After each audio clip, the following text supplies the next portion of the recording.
When people are writing a memoir, a book-length memoir, they often feel they've got to tell everything. Oh my gosh, I've got to tell about 64 years of life on Earth. How do I begin? A good memoir is not the story of your life. It's a story of part of your life.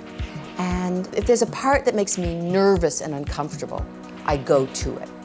In that first book that I don't even call a memoir anymore, that I published when I was 19, I never mentioned growing up in an alcoholic family. I didn't mention that I had dropped out of Yale to go live with J.D. Salinger. What kind of a life story is that I don't go into those things? I learned slowly that there's actually safety in the truth. And it was just last fall when I published my more recent memoir that has nothing whatsoever to do with J.D. Salinger. It has to do with a very good relationship with a very good man who died. That I was called the Queen of Oversharing. What is oversharing exactly? What is the right amount of sharing? Telling only comfortable truths?